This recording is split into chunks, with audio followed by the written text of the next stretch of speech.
अगर PF account नहीं भी है तो आपके बैंक ट्रांजैक्शन ज़रूर होने चाहिए। उस कंपनी के उस कंपनी से सैलरी क्रेडिट के मैसेज और ट्रांजैक्शन आपके अकाउंट में होने चाहिए। देंगे कि मेरे सारे कैश में ट्रांजैक्शन होते थे, मेरी कोई बैंक हिस्ट्री नहीं है, मेरा कोई पीएफ अकाउंट नहीं है। तो भाई ये बैकग्राउंड वेरिफिकेशन है क्या? करती क्या हैं कंपनियां बैकग्राउंड वेरिफिकेशन में? अगर यही सारे क्वेश्चन आपके भी हैं तो इस वीडियो में मैं एक्सप्लेन करूँगा कि बैकग्राउंड वेरिफिकेशन है क्या और ये कंपनियां करती क्यों हैं और करती हैं तो कैसे करती हैं, कौन कौन से स्टेप हैं जिसमें कंपनियां काम करती हैं। तो बैकग्राउंड वेरिफिकेशन एक प्रोसेस है जिसमें आपका चेक ऐसा पर्सन ये कंपनियां करती हैं कि आपने जो जो प्रूफ दिए हैं उनको क्या वो वैलिड हैं, क्या वो फर्जी तो नहीं हैं। तो इसके लिए कंपनियां एक थर्ड पार्टी कहीं तो दूसरी कंपनी से कॉन्ट्रैक्ट करती हैं और जो कि स्मॉल स्केल कंपनी होती है और उसका काम यही होता है कि आपके वे जो भी डॉक्यूमेंट हैं उनको वेरीफाई करना, वैलिडेट करना। और ये बैकग्राउंड वेरिफिकेशन 2 से 3 हफ्ते, 4 हफ्ते, इवन कई कई केस में 2-2 महीने तक चलता रहता है। और इसमें कितना टाइम लगेगा वो कोई कह भी नहीं सकता। कई बार एम्प्लॉय ज्वाइन हो जाते हैं कंपनी, लेकिन उनका बैकग्राउंड वेरिफिकेशन फिर भी चल रहा होता है और ड्यूरिंग उनका जो है ज्वाइनिंग के बाद उनको रिजल्ट आते हैं।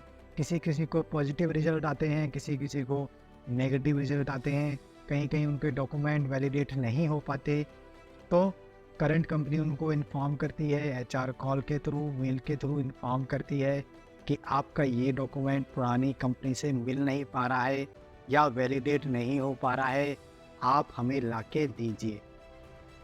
तो इसमें चेक करा जाता है आपका एड्रेस चेक। एड्रेस चेक में आपका होता है कि आपका जो भी करंट एड्रेस है और परमानेंट एड्रेस है वहाँ पर एक आदमी जाता है वेंडर का।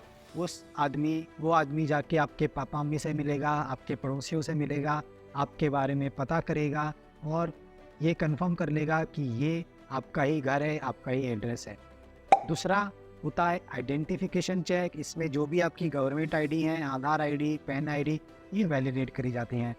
दूसरे आपके एकेडमिक चेक कि आपने जो भी ग्रेजुएशन डॉक्यूमेंट 10th 12th जो भी सर्टिफिकेट दिए हैं क्या वो आपके ही है, क्या आपने बीटेक करी है, क्या आप बीएससी हैं, जो भी ग्रेजुएशन है क्या आप वो असली में है या नहीं है। एक होता है क्रिमिनल चेक जो कि कंपनियां करती हैं कि आपका क्रिमिनल रिकॉर्ड तो नहीं है, आपके कोई भी एक एफआईआर तो नहीं है, कोई पुलिस से लेना देना तो आपका नहीं था पास्ट में। ये सारी चीज़ें चेक करती हैं, उसके जस्टिफिकेशन मांगती हैं और अगर उनके पैरामीटर में आप फिट होते हैं तो आपको गो अहेड करती हैं। दूसरा आपका एम्प्लॉयमेंट चेक जो कि एक बहुत इम्पॉर्टेंट चेक है जो कि कंपनियां वेरी फर्स्ट डे से स्टार्ट कर देती हैं। इसमें जो डिटेल्स होती हैं वो आप देख सकते हैं, ये सारी डिटेल्स हैं। उसमें आपका पुरानी जो भी कंपनी रहेगी उसको एक मेल करा जाता है। उस मेल पे एचआर से ये मांगा जाता है कि आप इस एम्प्लॉय के बारे में टोटल एक्सपीरियंस बताइए कि इसका कितना था आपके कंपनी में, ये कौन सी प्रोफाइल में था, इसका एम्प्लॉय आईडी क्या है, इसने लास्ट सैलरी कौन से मंथ में ली है और उसका अमाउंट क्या था, इसके सुपरवाइज़र का नाम क्या था। और दोस्तों आपको शॉक लगेगा ये सुनकर कि आपका परफॉर्मेंस भी डिस्कस किया जाता है, उसकी भी फीडबैक दी जाती है कि आपका परफॉर्मेंस पुरानी कंपनी में क्या था, आपकी रेपुटेशन एटीट्यूड क्या था with in the team, with in the project, आपकी कैसी जो है रेपुटेशन थी वहाँ पर, ये भी चेक किया जाता है। और एक क्वेश्चन और चेक किया जाता है कि क्या आप एलिजिबल हैं रीहायर के लिए। इसका मतलब क्या आपको दूसरी कंपनियां हायर कर सकती हैं, अगर नहीं कर सकती हैं तो हमको बताइए, हम इसको हायर क्यों ना करें।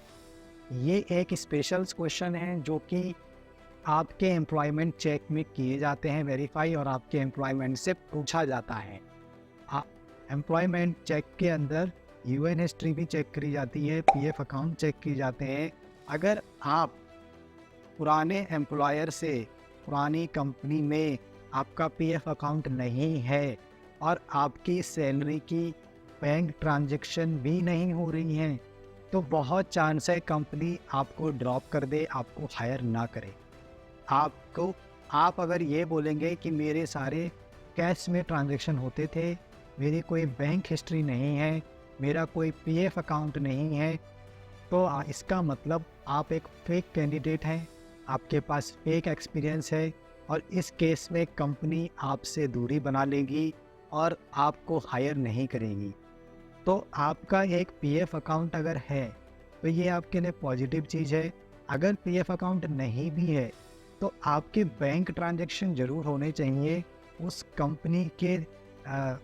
कंपनी से सैलरी क्रेडिट के मैसेज और ट्रांजैक्शन आपके अकाउंट में होने चाहिए हर मंथ में जब भी आपकी सैलरी आती है।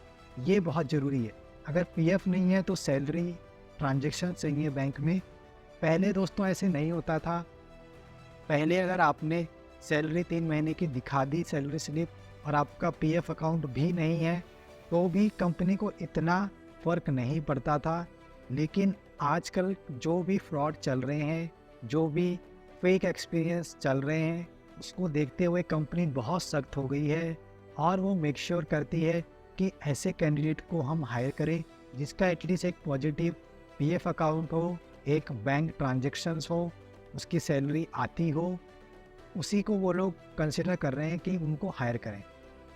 फिर है आपका कैरेक्टर रेफरेंस चेक। जो भी आप मैनेजर के कांटेक्ट देंगे, जो भी फ्रेंड्स के कांटेक्ट देंगे, उनको कॉल किया जाएगा और आपके कैरेक्टर रेफरेंस का एक चेक लिया जाएगा कि ये बंदा मतलब रेपुटेशन इसका कैसा है, इसका एटीट्यूड कैसा है, ये टीम वर्क काम कर सकता है, टीम लीडर है, वो तमाम तरह की चीज़ें आपके बारे में पूछी जाती हैं।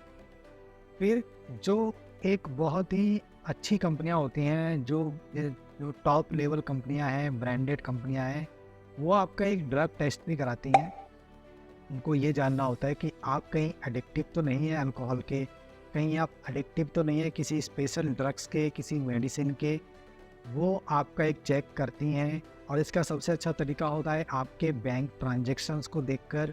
जो भी आपके पास बैंक ट्रांजैक्शन हुए हैं आपके पैन कार्ड से, और उनको वो लोग मैच करते हैं कि ये अल्कोहल में ट्रांजैक्शन हो रहे हैं, ये किसी स्पेशल मेडिसिन के लिए ट्रांजैक्शन हो रहे हैं, ये कहीं इलीगल ट्रांजैक्शन तो नहीं हो रहे, किसी ड्रग से रिलेटेड तो ट्रांजैक्शन नहीं हो रहे। ये सारी चीज़ें भी अच्छी कंपनियां टेस्ट करती हैं। ज़रूरी नहीं है हर कोई टेस्ट करता हो, बट जो भी बैंकिंग है, जो भी रेपुटेड फर्म है, वो इसको ज़रूर चेक करते हैं। फिर आपका स्पेशल चेक्स हैं जो कि हम बात करेंगे। आपकी सोशल मीडिया प्रेजेंस क्या है, आपकी सोशल मीडिया एक्टिविटी क्या है। इसका मतलब आप किसी कंपनी की बुराई तो नहीं करते हैं, कोई नेगेटिव कैंपेन तो नहीं चलाते हैं अपनी मीडिया पे, किसी का ब्रांड तो ख़राब नहीं करते, किसी की बुराई तो नहीं करते। ये एक नेगेटिव फ्लैग है जो कि आपके अगेंस्ट चेक किए जाते हैं कि आप सोशल मीडिया में किसको फॉलो करते हैं, कैसी आपकी सोच है, आप क्या बोलते हैं, क्या लाइक करते हैं, क्या डिसलाइक करते हैं।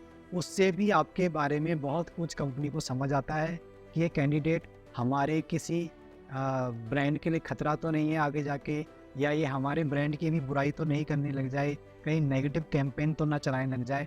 इसलिए ये सोशल मीडिया कैंपेन जो है चेक करे जाते हैं। आपकी प्रोफाइल, ट्विटर, आपका इंस्टा अकाउंट, आपका एफबी अकाउंट, आपका लिंक्डइन अकाउंट, सब चेक किया जाता है। फिर आपकी क्रेडिट कार्ड हिस्ट्री देखी जाती है कि क्रेडिट कार्ड में आपका सिविल स्कोर कैसा है, आपके पास घर है, आपके पास कोई लोन चल रहा है, ईएमआई चल रही है, वो सारी चीज़ें आपकी चेक करी जाती हैं। आप किसी ईएमआई को डिफ़ॉल्ट तो नहीं करे हो, किसी बैंक का रेड फ्लैग तो आपके पास नहीं आया है। ये सब चीज़ें एक क्रेडिट कार्ड चेक में करी जाती हैं। जो आपकी क्रेडिट हिस्ट्री होती है उसको चेक करा जाता है। फिर एक गैप वेरिफिकेशन होता है। जो भी आपने गैप दिखाए हैं कि आपने 6 महीने जो IIT JEE की तैयारी करी है, 1 साल आपने तैयारी करी है, आपने दूसरी तैयारी जो है जॉब सर्च के रिलेटेड करी है, इसलिए आपका ये गैप जनरेट हो गया है, इसको वो लोग वैलिडेट करते हैं और ये चीज़ भी वैलिडेशन में आती है। तो ये था बैकग्राउंड वेरिफिकेशन का ओवरव्यू। हर कंपनी, ऑलमोस्ट हर कंपनी यही सारे स्टेप फॉलो करती है, यही सारी चीज़ें करती है।